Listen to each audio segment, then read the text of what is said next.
மனுஷனுக்கு ஒரு பிரச்சனை, அவன் குடும்பத்தில் ஒரு பிரச்சனை, இல்லை ஜாதக ரீதி ஏதாவது ஒரு பிரச்சனை அப்படின்ன உடனே பொதுவாக எல்லாரும் சொல்கிறது என்னன்னு கேட்டிங்கன்னா, ஏதாவது ஒரு கோயிலில் போய் உன் பேருக்கு அர்ச்சனை பண்ணிடு. உண்மையிலேயே அர்ச்சனை யார், எப்படி, எங்கே செய்ய வேண்டும் அப்படிங்கிற ஒரு ரகசியத்தை இன்னைக்கு நாம் பேச போகிறோம்.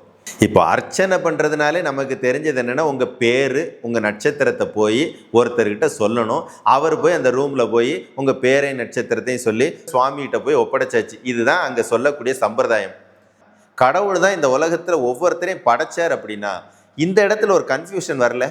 என்னை படைச்சதும் அவர் தான், என் பேரை சொல்லி அர்ச்சனை செய்கிற அவரை படைச்சதும் அவர் தான், இந்த உலகத்தில் இருக்க எல்லாத்தையும் படைச்சதும் அவர் தான்னா, என்னை படைச்ச அவருக்கு என் பேர், நான் எப்போ பிறந்தேங்கிறோட தெரியாது, அதை ஒருத்தர் போய் அந்த இடத்துல சொன்னால் மட்டும்தான் அவருக்கு புரியும் அப்படிங்கிற இடத்துல உங்களுக்கு சின்னதாக என்னைக்காவது கேள்வி வந்திருக்கா? யோசிச்சு பாருங்க. அர்ச்சித்தல் அப்படின்னா போற்றுதல், அர்ச்சித்தல் அப்படின்னா புகழ்தல், அர்ச்சித்தல் அப்படின்னா கொண்டாடுதல். நம்ம என்னைக்காவது போற்றி இருக்கோமா, புகழ்ந்து இருக்கிறோமா, கொண்டாடி இருக்கோமா? எதை போற்றணும், எதை புகழணும், எதை கொண்டாடணும்?